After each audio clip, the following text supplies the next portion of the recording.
Hare Krishna. I see one of you has joined. May I know who it is? Can you type something on the chat, please?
We are waiting for a couple of more minutes till it is 11:30, the scheduled time for us to start.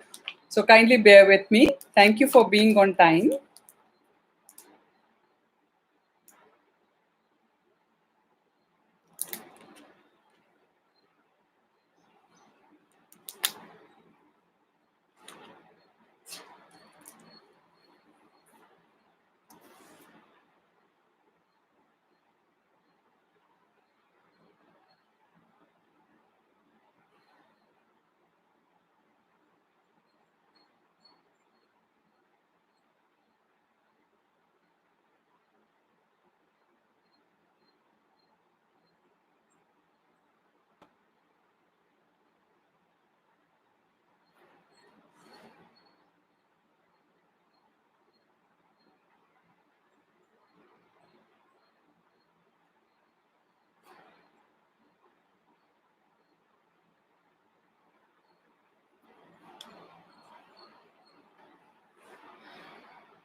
So I see one of you is with me online. Uh, Hare Krishna. Those of you who are online, can you please type something on the chat box so I know who it is?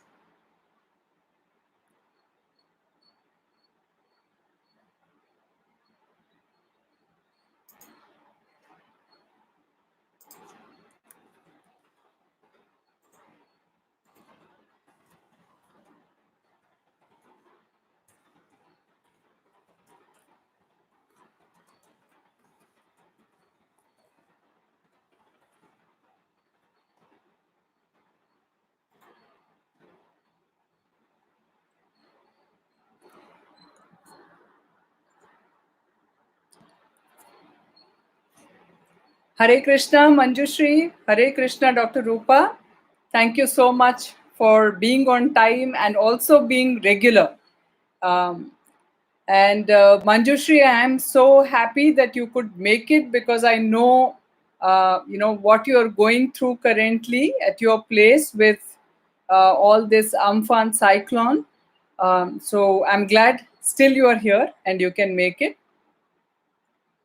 So what I plan to do today, although at the moment I'm waiting for a few others to join, but we can probably get started because we don't want to punish the people who come on time.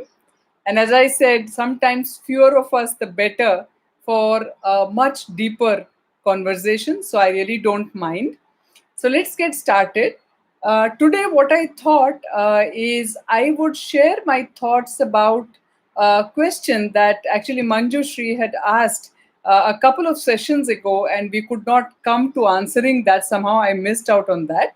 So I thought today, why don't I spend a major portion, talking about it, because it's quite a deep subject, and we need to understand it pretty well.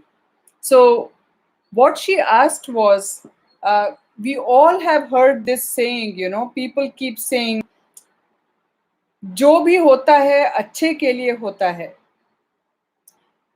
Is this statement true? Please explain.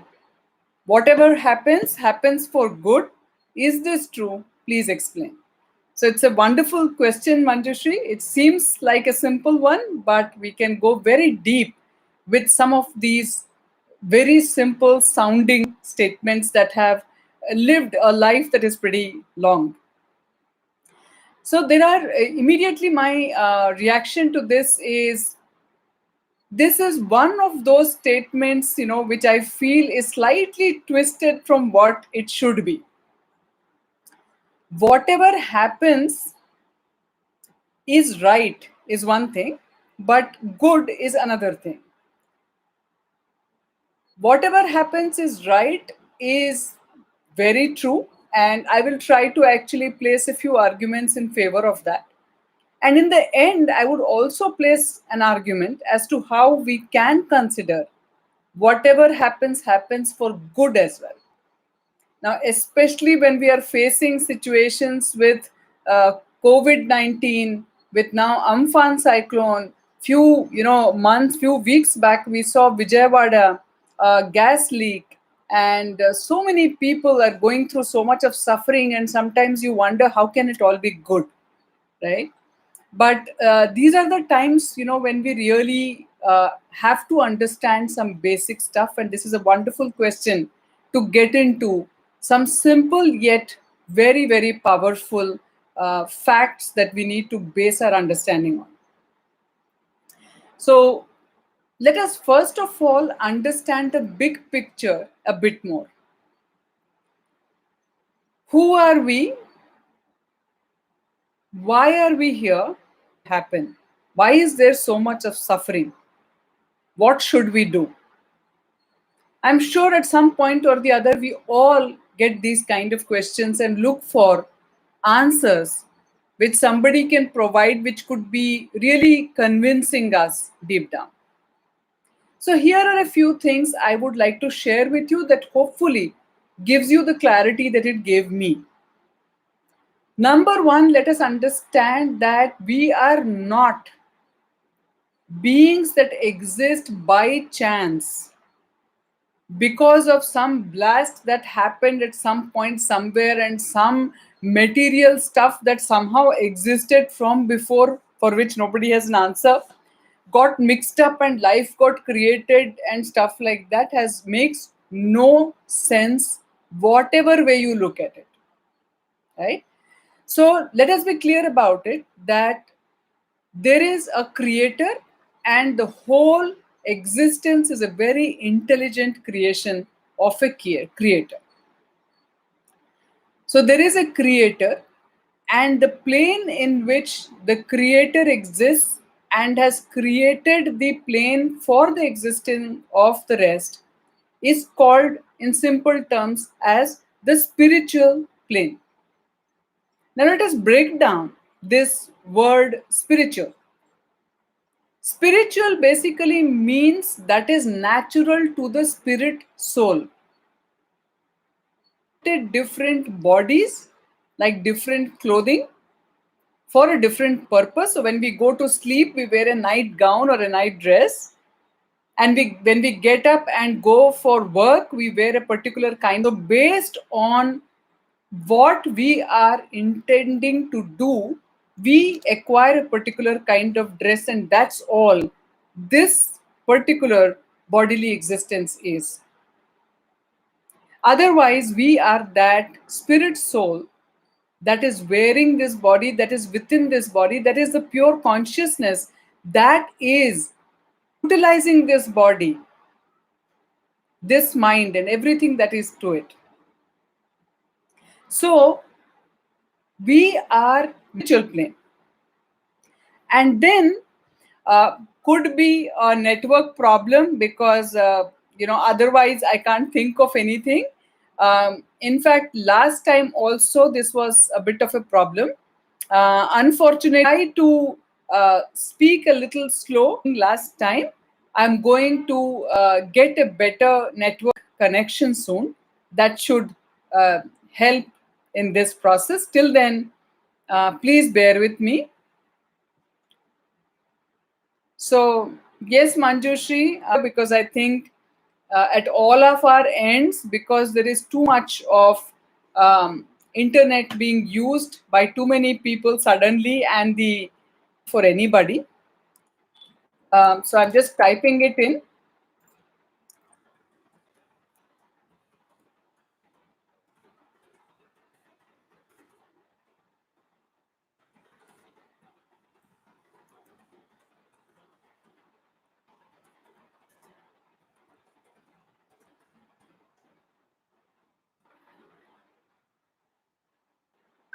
Well, no problem. Welcome. Thank you for joining in. And yeah, it really helps if we can be regular, so that there is continuity and we can go deeper in whatever we are discussing. And I'm sorry, Miss Bangalore 70. Thank you so much for joining. So today, I mean, I understand that my voice is cracking up a bit and the connection is not that good. I'm really sorry for that. I will try to make some better arrangements if possible very soon. But not much happened. But I'm trying at my end. I hope somehow whatever we do will make some sense. So today, just to recap what we have been talking, for those of you who joined in late, Manjushri, one of our regular participants, had asked a wonderful question. People say whatever happens, happens for good. जो भी होता है अच्छे के लिए होता है. Is this true? And she asked me to explain. So I was actually sharing that whatever happens, it is right, is definitely true. But whatever happens, happens for good. We need to really look at it from a particular angle. Then that may also be right. So I'm trying to explain the basis of what our understanding has to rest on, so that we can understand these kind of things. And number one, I'm trying to explain who are we, why are we existing, what is this world, what is our purpose, what should we be doing, why is there so much of suffering. These are all questions that we all have, and how we should look at it, and probably know how to live with proper consciousness. Sunita ji, Hare Krishna, Namaste. So I'm just explaining that there is a creator. We are not here by accident. And there is a spiritual plane where the creator exists. And that is a plane he has created for all of us as a spirit soul to exist. But the moment we got created, which is actually timeless, from the time the creation exists, we also exist as the spirit soul. Shweta, Hare Krishna, welcome. So we also exist from those timeless days. But imagine when somebody forces you to do something. We don't enjoy it. We always think there is something better for us to do that will actually give us more happiness. How much ever happy we may be, we don't realize the value of it. If we choose something of our own by our own choice, then we are able to relate to it, understand it, value it, and regard and respect what we have. So, the creator also decided that from the time the creation, the Jiva soul, the spirit soul, is brought into existence, the Jiva soul should have the right to make a choice. Free will should be there with the soul. The purpose of creation is always there. You and me don't make anything without a purpose. We don't even cook unless we know why are we cooking. We cook because we want to eat. We cook because we are hungry. Somebody made a table, a chair, a computer, a paper, a pen, anything that we have created so far. The creator, whoever it was, had a purpose for that creation in mind.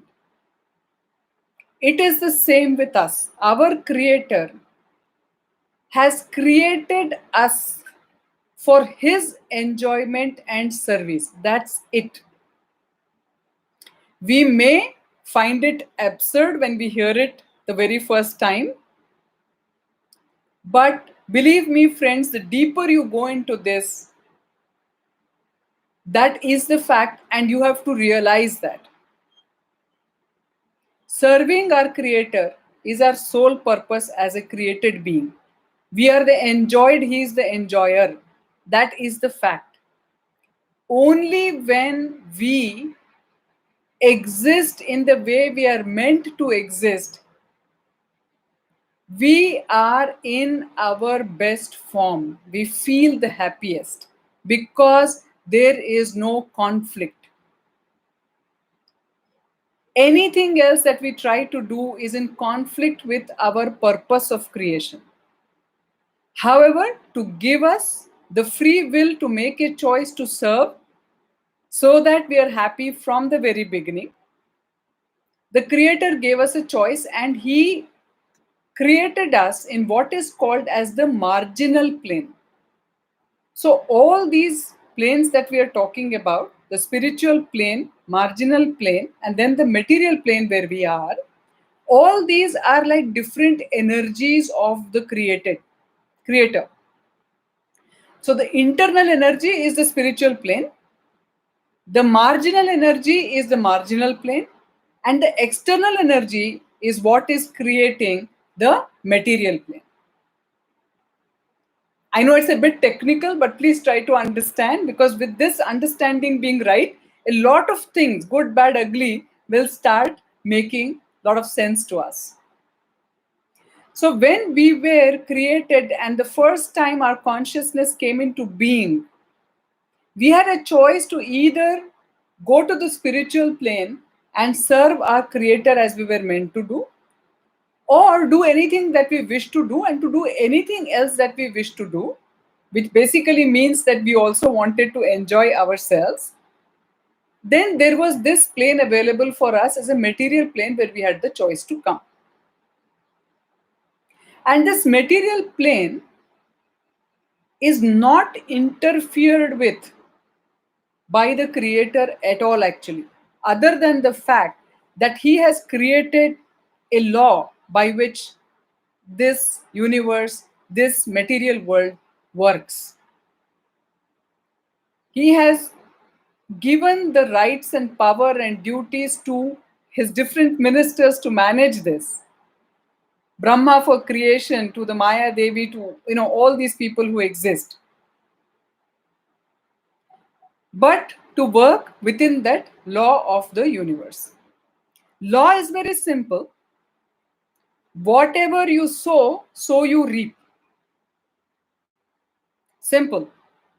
For every action, according to the action, there will be a reaction. And action and reaction both will happen within this world.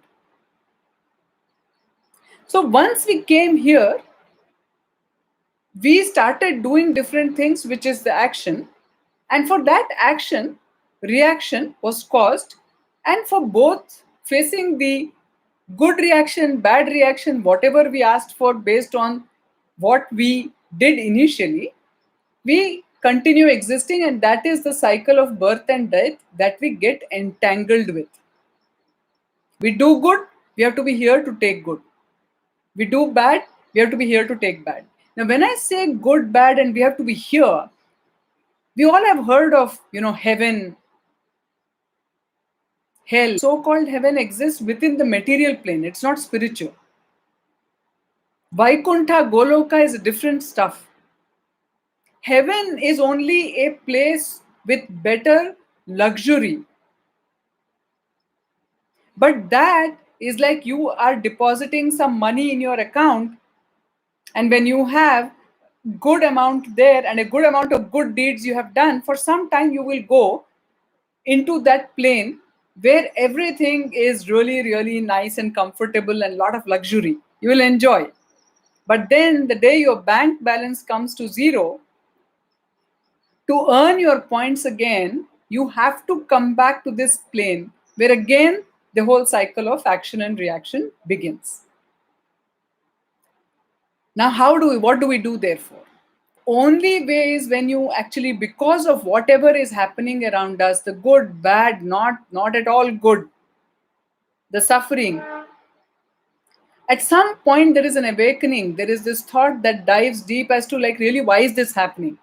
And the moment we have the why, we have entered the journey of understanding our real purpose and then transcending this material world by following certain processes that has been given to us to go to the real place where we are meant to be, which is full of Sat, Chit, and Ananda. So full of truth, full of consciousness or knowledge, and full of bliss. Permanence, we hate this temporary nature of this world.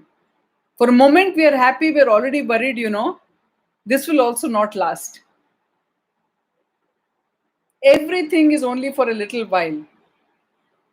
This is the nature of this world. Even our life is not permanent.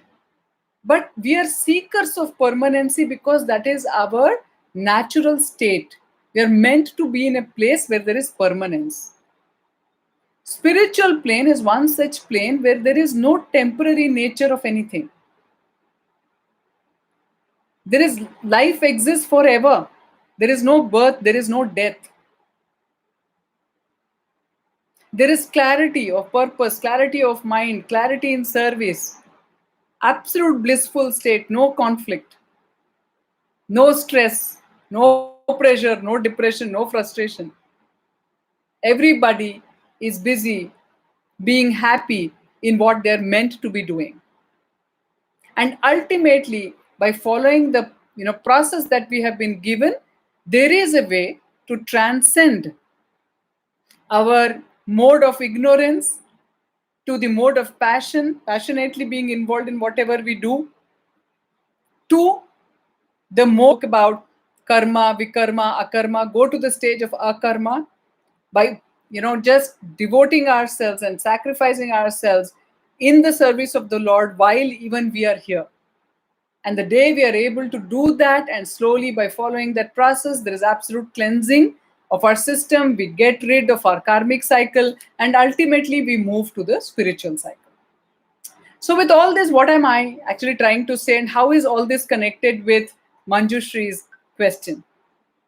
Now here is the take. Therefore, when everything is happening in this material world according to the set law of nature, there is nothing that is happening just randomly. We are getting what we are asking for, as simple as that, or what we deserve. Now you may say, I did not do anything. That's a different thing. We are here collectively. So some reactions we are facing, which is because of our individual action. And some reactions we face, which is because of our collective action.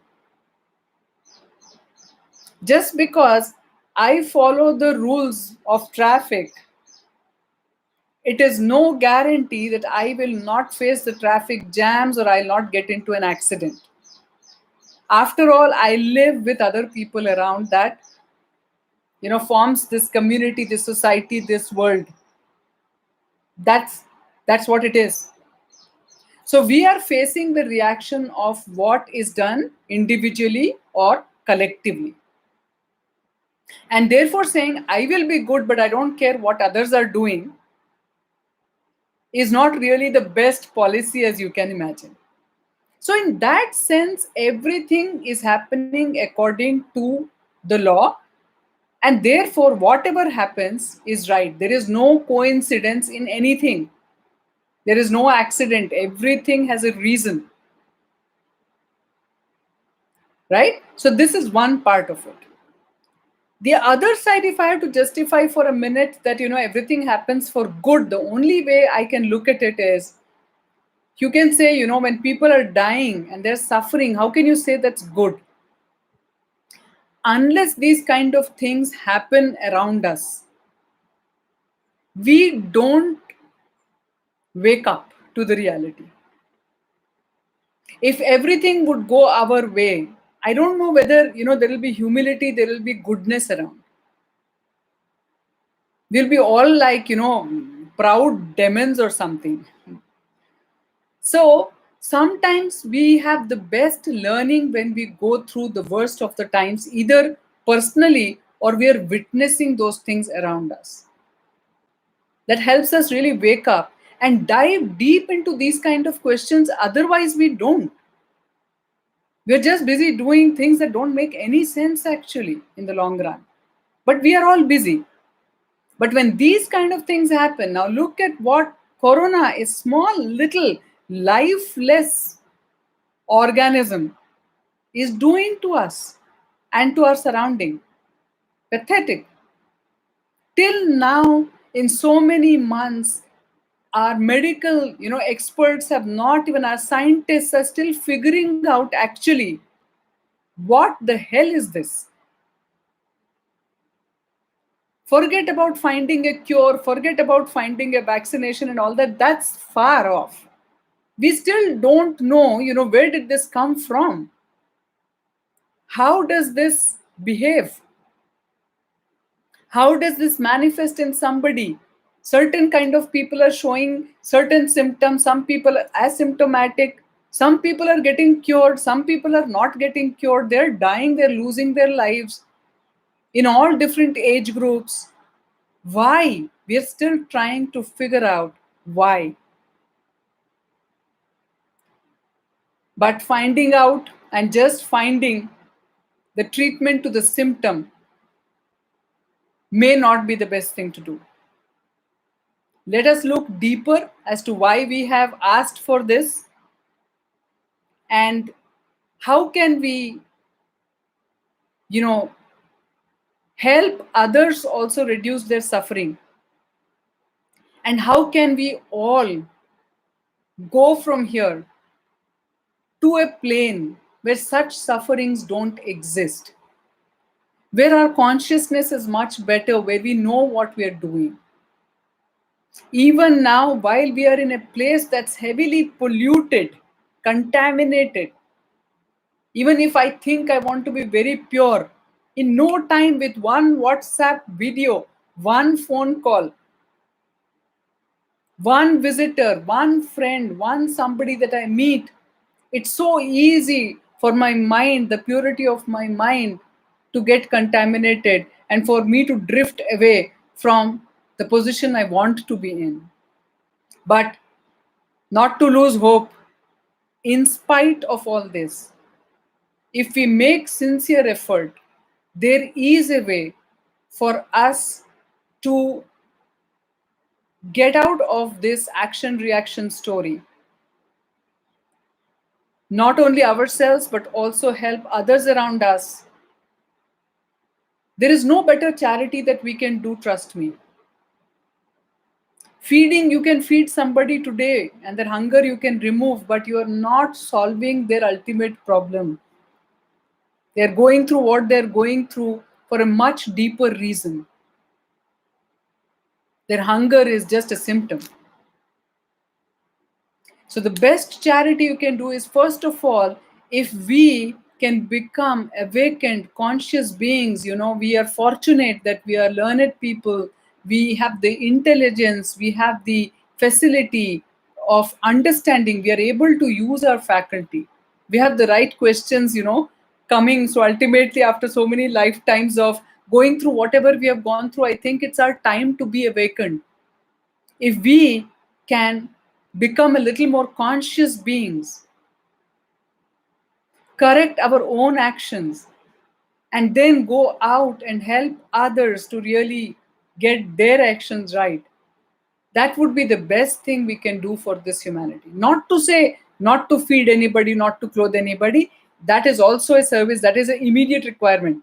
They say nobody can understand philosophy in an empty stomach. So true, so true. So we have to do that. I'm not negating that, or I'm not belittling that, but let us please understand that's only the tip of the iceberg. It's just a superficial thing. Let's go and dive deep. So I hope, Manjushri, you got your answer. Everything that happens, therefore, is the right thing to happen. It's just a natural process. There is no God coming and, saying, okay, let me pick 1, 2, 3, and, just torture them and just take their lives off or something like that. Based on whatever we are doing, we are facing the reaction of it, and it's a natural process that's happening. And from the other side, it's all good. Kind of sounds strange, but please try to understand that we think we are the most important people in this world. And a small thing happens because of my ego, my pride. It looks like, that's the worst thing that could happen around. But unless we are living a life which is meaningful, purposeful, and is contributing to making this place a better place, or at least making ourselves a better person, there is no big contribution we are making. So our being here or not being here actually doesn't make too much of a difference in the big picture. As I said, we are extremely powerful beings. We are part and parcel of the Supreme, so we have a lot of characteristics of Him in us. Let us bring that out. Let us cleanse ourselves. Let's make that effort. And then life as it is, with the whatever it is, it will not, I would say, make you suffer. You'll still feel the pain. And I think that pain is good. Suffering is good. Sometimes, therefore, masters, saintly people, they have prayed to God, please continue giving me or putting me in these kind of challenging situations so that I never forget you. There's a moment I'm comfortable, I have a tendency to forget you. And that will be a bigger suffering for me than what I think is. So not that I wish, suffering on any one of us, but if we can awaken ourselves, then we don't need the suffering to keep us awake. So that is a choice we can make, friends. I hope this made sense.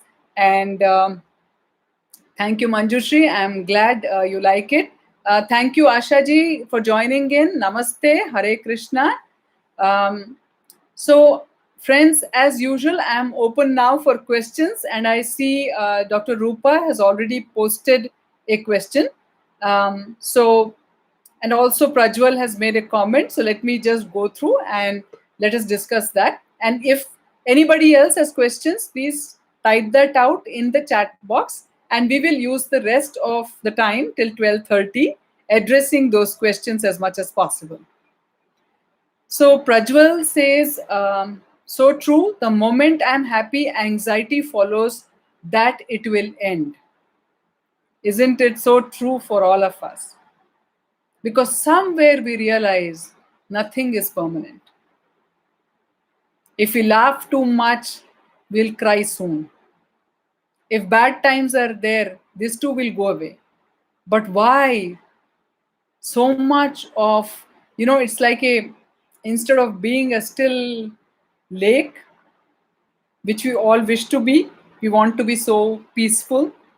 But we are like, a ocean with huge tidal currents, very, very restless. We go up, we go down, we get supremely excited when something good happens, and we get completely depressed when things don't go the way we want it to go, and so on and so forth. So, how we can have a balanced way of looking at things as they happen, this is the only way, with the right understanding of what is what, very, very objectively. At some point, to some extent, it is possible to be um, stable, very stable, and not fly too high or too low. Not to say that, therefore you should be like a almost like a dead person walking. That's not the point. But you are doing it with the right energy, with the right purpose, with the right consciousness. That's so the intent behind what we do, if that is awakened and kept awakened all the times by following certain processes, it will be very good. So true, Prajwal. Thank you for agreeing. Rupaji is saying, how is it possible to live for self, our soul personally, and relations very nearer family? Yeah. So I'll get to the second part of your question first, if you don't mind, Dr. Rupa. We think our family members are the nearest to us.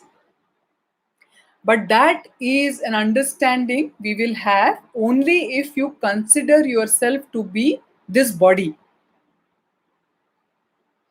The connection we have with our family members, starting with our mother, father, has everything to do with body, nothing else. Everything that we do and that is happening to us is because of our prarabdha karma. So, whatever action reactions we have been accumulating, and we will be continuing to do the karmic reactions, or because of the sukruti that we have accommodated. Sukruti is the, knowingly or unknowingly, we have done something good, and because of that, some opportunities of more goodness is coming our way. What we probably call as luck, that person is lucky about something. That is because of our sukruti. So this understanding that, I am this, not this body, will also make you realize that there is nothing called nearer or farther. There is no, what is the family? You are quite accidentally, born, or you have chosen a family because of some interest you had to fulfill some desire that you had, and you are going on taking birth after birth to fulfill your desires. But these desires are not spiritual necessarily. Even when we start the process of getting into the spiritual realization or self realization, for some time we may need to take birth. But in those times, we will ask for birth in the kind of families or in circumstances where it becomes easier for us to go forward in our spiritual journey. That is true. For a few of us, that may apply. But for most of us, let us be honest, we are only looking for, still our desires are very, very, very body connected, because I am identifying myself as this body. Then, madam, you are Rupa. Then there is Madam Sunita, and then there is Madam Manjushri, and then there is Prajwal sir. These are all names that we have given to our this particular form. So this is like, think of it like we are all in this big drama, and for now you are doing the role of XYZ, whatever it is. But that's not you.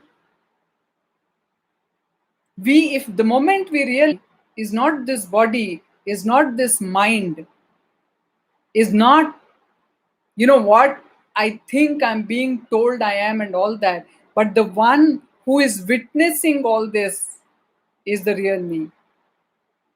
You say, this is my name. Your name is not you. This is my qualification. This is my age. This is, my sex. This is my whatever. But that's not you. That is yours. This is my mind. This is my thinking. This is my decision. This is my action. None of it is you. The you is one who, that is the real you. So, frankly, we are nearest to our creator. There is no relation that exists in reality which can be closer than that. However, that does not mean that we disrespect and we don't care for the bodily relations we have. And as I said, we can't jump from being where we are to where we know we should be. So let's be clear on that. But living for ourselves, let us try to understand this. Unless you have something, there is no way you can give it or share it with others. I hope you all agree with me.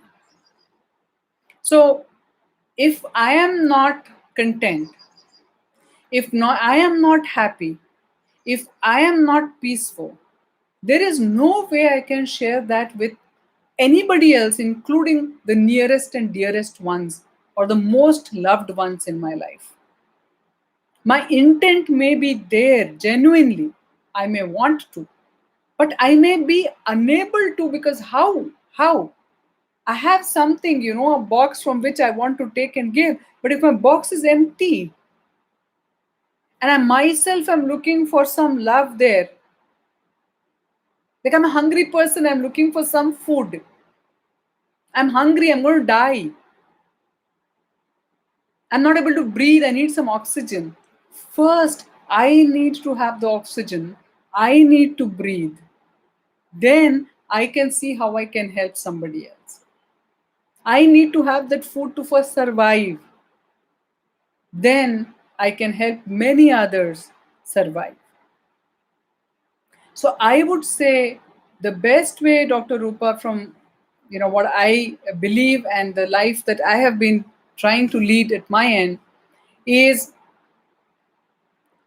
try to see and understand yourself, including all the thoughts, all the desires, all the sufferings, all the frustrations that you may be having within you. The way we try to please others,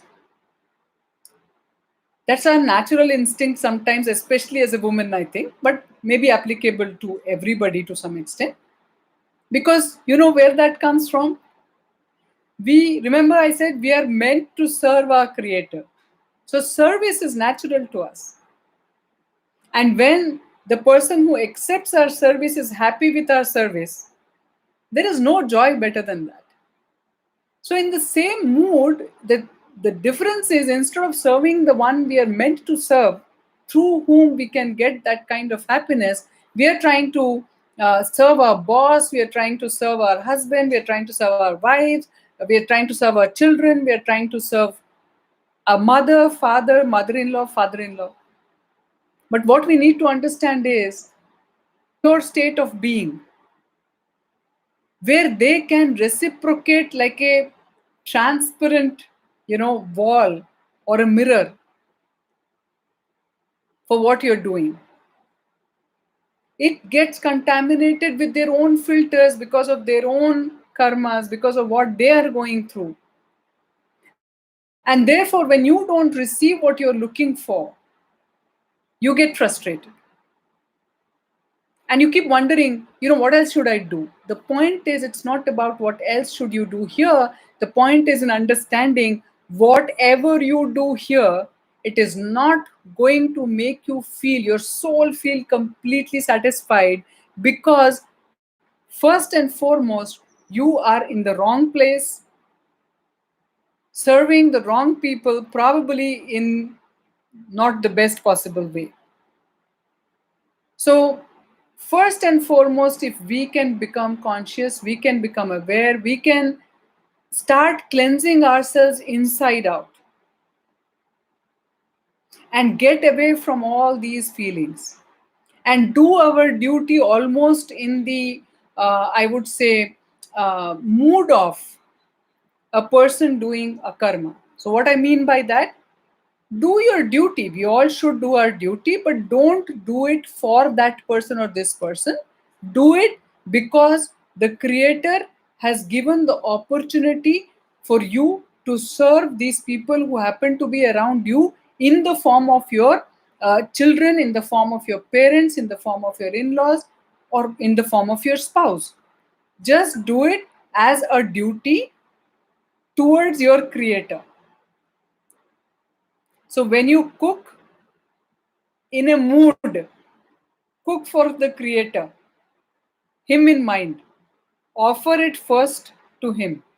Then, with His blessings, partake in that prasada yourself and also share that with everybody, because that will do good to them also and cleanse their karmic reactions also. And then do the best you can do without expecting anything in return from it. But if you're doing it for your Creator, for the Lord, then you will from there and you will have a sense of satisfaction from within, which will have no cause in the relations you have around or in the situation around. You may be in a hut, you may be the poorest of the person, but you may be glowing because of your connection with the Supreme, who is happy and who is giving that blessing to you. Because the moment you start serving Him from wherever you are, He will also be reciprocating that love towards you. And trust me, that is the real life force that will make everything else seem more tolerable. You know. So I hope that answers to some extent. Rupaji, I'm glad you find it meaningful. I am continuing to read some of the other questions here. So Prajwalji asks, ma'am, can you please suggest any exercise or technique that would help us to stay calm and composed, not to react to people who want us to lose our cool?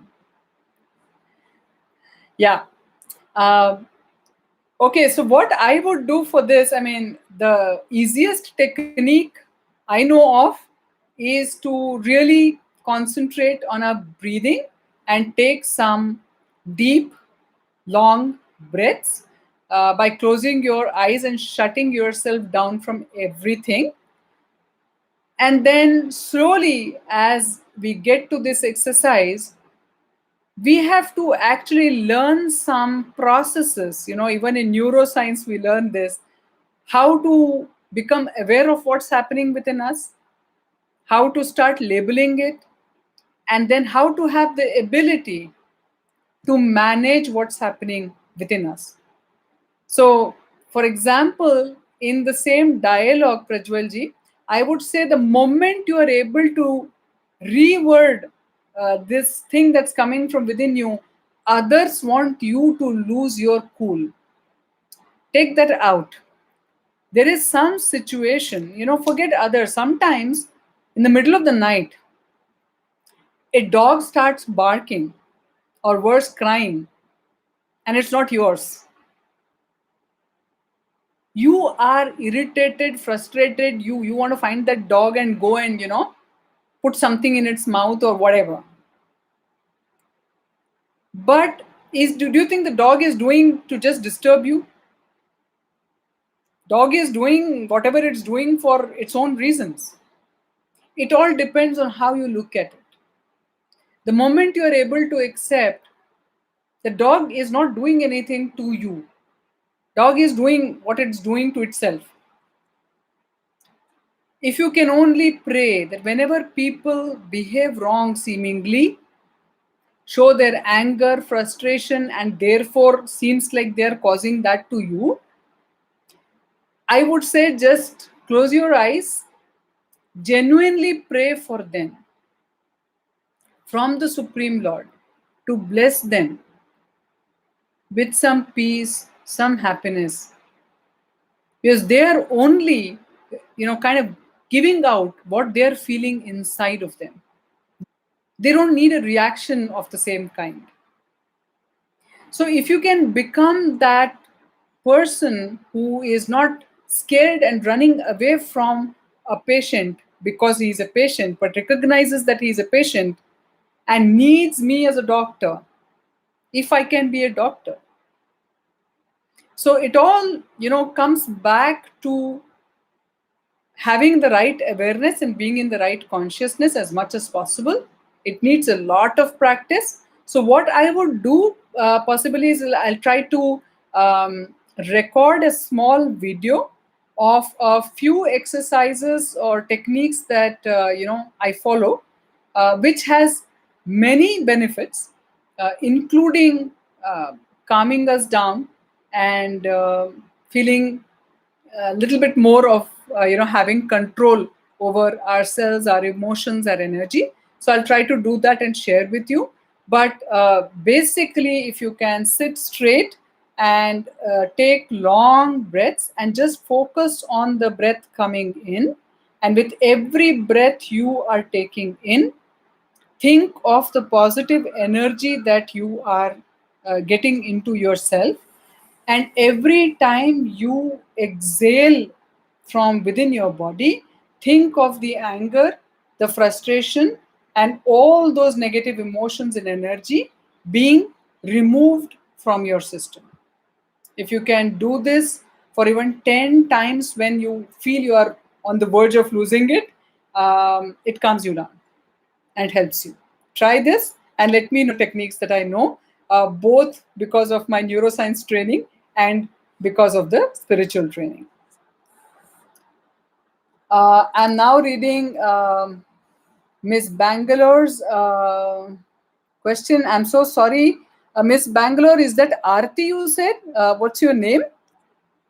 But till you type that, I will just read what you have said here. Is there a way to maintain this state of sattva always, or is it a constant change between rajas, tamas, and sattva? Yeah. Okay, Aarti, thank you. So, Aarti, this is a very good question. So, there are three modes of nature, as we said, and that is the tamas, rajas, and sattva. Uh, if you want to maintain the mode of goodness always, it is possible, but like anything else, it's a question of consciously practicing that. The moment you become unconscious or leave it on things to happen on its own, there is a possibility that the forces around you will drag you to one direction or the other. Or even not just the external forces, you may have your desires, or your mind may come up with some funny things because of which you may feel distracted and diverted, and because of which you may get into the mood of disciplining ourselves and being absolutely conscious of what's happening, even when we are drifting down to being in the rajas or tamas, is a good state. Just being aware of that. First, become aware, accept it, and then try to train yourself not to allow what your what is yours should not be mastering and controlling you. You should be in control of what's yours.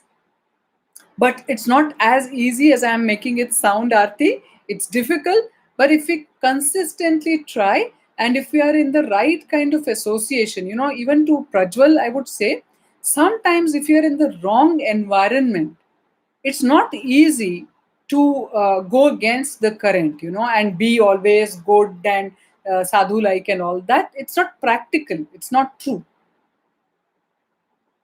And also reacting against bad, and sometimes utilizing your anger for the good is good, but how much, how, and all that, again, you have to be extremely conscious. And you know what is the fun? When we are extremely conscious about what we are doing, how we are doing, and what could be the repercussions of what we are doing, then we never cross that stage in even in our anger or frustration or depression. We're able to control and keep ourselves floating beyond that. So consciousness, being aware at every moment of what's happening within us, around us, is critical. And sometimes if you very objectively feel that your environment is damaging you, you need to get out of that environment at least for some time to rejuvenate, get back your strength to be able to deal with that again if you have to. And at some point you feel that that environment is damaging you and your spiritual journey, then you need to move away from it.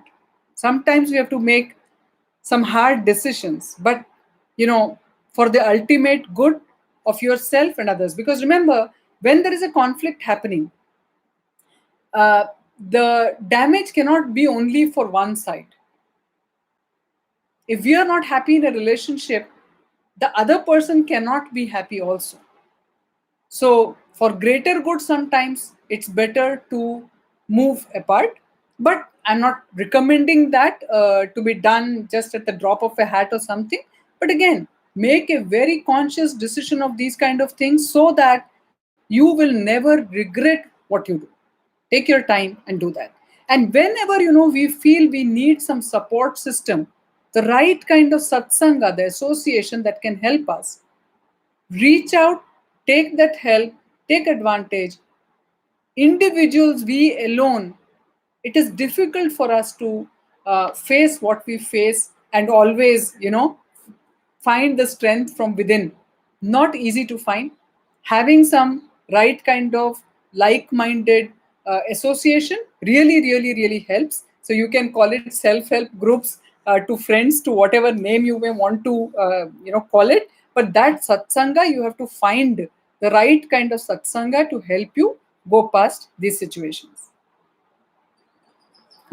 So in short, Arti, there is a way to maintain, and that's being conscious always, practicing that at all point of time. Even if sometimes we feel we are drifting away, we can bring ourselves back to being in the mode of goodness. But please understand, mode of goodness will also keep you here, and that's not going to be ultimately the best thing for anybody. So try to see how we can go past the mode of goodness also. So from doing the proper karma or prescribed duty for this lifetime within this material world is great, but if we can move beyond that to a karma state and try to prepare ourselves to go back to our spiritual state and blissful state and a state of permanence, it is the best thing. So just a thought from my side to add there. And also, Arti, you're asking, and is it necessary to keep everyone happy in this state? Simple answer is, it is not possible to keep everybody happy, nor is it an agenda that we are meant to live for. As I said, if you can keep the real purpose of our soul is to serve the Creator and keep the Lord at the center of our life, and everything else is prioritized accordingly in life. Usually it's the other way around. My job comes first, my family comes next, and then when I have time, if possible, then I will look at if I can wish the God and pray and all that. Actually, it should be just the reverse. Easier said than done again, but I had to really go into the process myself before I could say it with this conviction, and I mean it. It is possible if we try for it. So it is not necessary to keep everybody happy, and nor is it important, nor is it possible. But at the same time, not hurting anybody consciously is a good thing to follow. People are not happy probably because their expectations are not being met, and that is not in your control. That is outside your circle of influence, and that is their issue that they need to deal with. You can only help them become aware of it so that they are not so unhappy with you at times if it is happening, or you can explain uh, why you are in a particular way you are, which is they are feeling unhappy about. You can just talk it out, you can communicate, and probably that would help if it has to help. Otherwise, again, you have to choose the people around you, you have to choose your environment, and that's important.